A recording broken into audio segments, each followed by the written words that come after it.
WhatsApp. आज के video में हम कुछ ऐसी स्ट्रेटजीज देखेंगे जिससे आपका गेट बी के सिलेबस का प्रिपरेशन थोड़ा सा आसान हो जाए। तो चलिए शुरू करते हैं और साथ में मैं आपको कुछ एग्जाम टिप्स भी देने वाली हूँ, तो मेरे साथ बने रहिए। तो हमारा गेट बी का सिलेबस दो पार्ट्स में बटा हुआ है। पार्ट ए जो है वो 10+2 लेवल के सब्जेक्ट्स हैं, जिसमें physics, chemistry, mathematics and biology है और ये 10+2 के सिलेबस कवर करता है जो कि स्पेसिफाइड नहीं है। और part B is completely biotechnology और वो मोस्टली बायोटेक और उसके रिलेटेड सारे एरियाज कवर करता है। सो पहले बात करते हैं पार्ट बी की।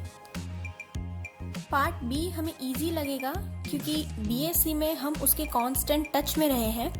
सो आई वुड सजेस्ट कि आप इनमें जो इजी टॉपिक्स हैं वो पहले रेडी कर लें, जैसे माइक्रोबायोलॉजी वाला पोर्शन और prokaryotic and eukaryotic cell structure आप बहुत इजीली रेडी कर सकते हैं।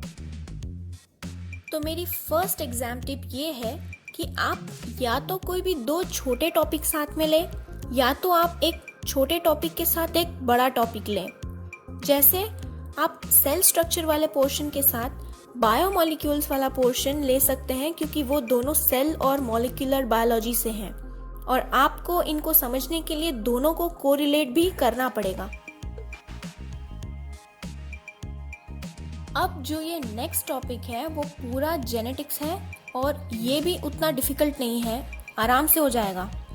तो आई वुड सजेस्ट कि आप इसे आरडीएनए टेक्नोलॉजी के साथ पढ़ें ताकि इसकी थियरी के साथ आपको जेनेटिक्स में इनका एप्लीकेशन भी पता चले।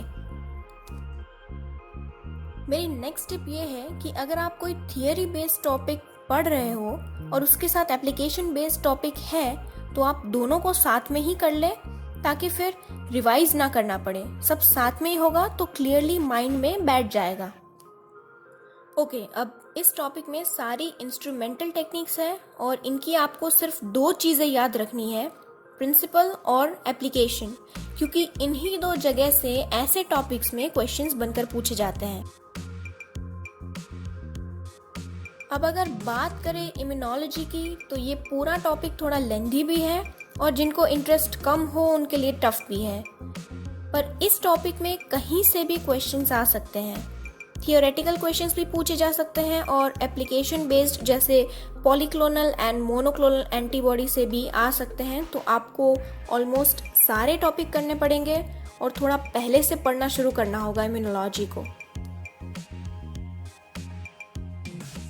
अब आता है बायो इन्फॉर्मेटिक्स जो कि पूरा प्रैक्टिकल बेस्ड है। अगर बीएससी में आपके बायो इन्फॉर्मेटिक्स के प्रैक्टिकल्स हैं तो कोई प्रॉब्लम नहीं है, बट अगर नहीं भी है तो ज़्यादा लोड लेने की ज़रूरत नहीं है। इनमें आपको मेजर टूल्स और डेटाबेसेस का आइडिया होना चाहिए, जैसे NCBI, PDB है, और कुछ सीक्वेंसिंग टूल्स का थोड़ा आइडिया होना चाहिए जैसे ब्लास्ट। ज़्यादा डीप में जाने की ज़रूरत नहीं है। जिन टॉपिक्स में आप कॉन्फिडेंट हैं और आपका टॉपिक स्ट्रॉन्ग है आप वो अच्छे से प्रिपेयर करें ताकि जो वीक टॉपिक्स हैं उनको आप थोड़ा सा लाइटली ले सकें। इन शॉर्ट, जो एरिया स्ट्रॉन्ग है उसमें इतना अच्छे से प्रिपरेशन कीजिए कि वहां से क्वेश्चन आने पर मार्क्स लूज ना हो। तो ये next topic plant tissue culture और एनिमल सेल कल्चर पे है। इनमें भी plant growth regulators, secondary metabolites, tissue cultures, transgenic plants जैसे टॉपिक्स पर ज़्यादा फोकस दें। Similarly media preparation, animal cell culture, hybridoma technology, stem cell, transgenic animals, cloning जैसे एप्लीकेशन बेस्ड एरिया में ज़्यादा ध्यान दें।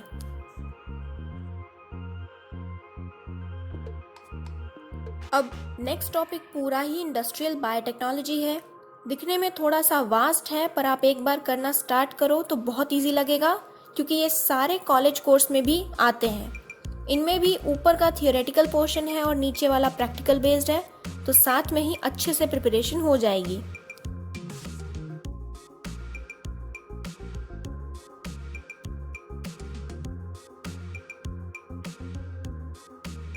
अब ये जो लास्ट टॉपिक है उसमें आप देख सकते हैं कि टॉपिक सारे रैंडम हैं और बहुत सारे टॉपिक्स हैं जो आप पहले भी ऊपर मेंशन किए हुए हैं, जैसे tissue culture application, rDNA technology, gene transfer methods और भी टॉपिक्स बहुत सारे कोरिलेट कर रहे हैं। तो आप इन टॉपिक्स को ऊपर वाले टॉपिक्स के साथ साथ कोरिलेट करके भी पढ़ सकते हैं, या तो अलग से बाद में ऑनलाइन वीडियो से भी पढ़ सकते हैं, क्योंकि ये सब रैंडम टॉपिक्स हैं, आपको ये सब एक साथ नहीं मिलेंगे, तो आपको एक एक करके ही इसे प्रिपेयर करना पड़ेगा।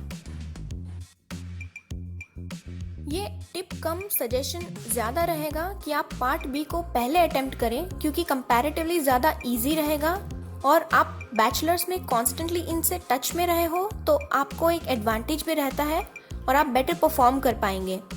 मोरओवर इसमें रॉन्ग आंसर का 1 मार्क नेगेटिव हो जाता है, इसलिए आपको इसमें थोड़ा ध्यान भी रखना पड़ेगा। अब बात करते हैं पार्ट ए की। तो पार्ट ए का सिलेबस स्पेसिफाइड नहीं है। आप बायोलॉजी से फेमिलियर हैं, इसलिए आप उसके लिए एनसीईआरटी रिफर करें और बाकी सारे सब्जेक्ट्स के लिए भी एनसीईआरटी ही प्रिपेयर करें। बायोलॉजी से आप दोनों पार्ट्स में स्कोर कर पाएंगे, क्योंकि ये सब पार्ट बी में भी पूछा जाता है। तो बायोलॉजी में आप glycolysis, TCA, plant growth, transportation and 5 kingdom classification पर ज़्यादा ध्यान दें और बाकी सारे टॉपिक्स भी थोड़ा बहुत रिवाइज करें। फिजिक्स में आप जो फंडामेंटल लॉज हैं उसे प्रिपेयर करें and then force, gravitation, speed के भी फॉर्मूलाज अच्छे से करें, क्योंकि न्यूमेरिकल्स आते हैं इसमें। केमिस्ट्री में ऑर्गेनिक केमिस्ट्री से reactions and then physical chemistry से थर्मोडायनामिक्स, केमिकल काइनेटिक्स और उसके लॉज और फॉर्मूलाज करें। मैथमेटिक्स, जो कि हम बायोलॉजी के बच्चे अच्छे से सबसे ज़्यादा अवॉइड करते हैं, वहाँ से सबसे बेसिक क्वेश्चंस पूछे जाते हैं। Last time simple interest, compound interest, probability से क्वेश्चंस आए थे, तो ये आप एक बार देख सकते हैं। और अगर कुछ ना करके जाओ तो एटलीस्ट प्रोबेबिलिटी और परम्यूटेशन एंड कॉम्बिनेशन करके जाना, क्योंकि 90% क्वेश्चंस मैथ्स के यहीं से आते हैं। तो मेरी लास्ट टिप यही रहेगी कि आप पार्ट ए भी अटेम्प्ट करें, क्योंकि इसी से आपके रिजल्ट में डिफरेंस आता है। आप सिर्फ बेसिक्स रेडी करके जाओ और आप कम से कम 20 क्वेश्चंस सही से आंसर करके आओगे।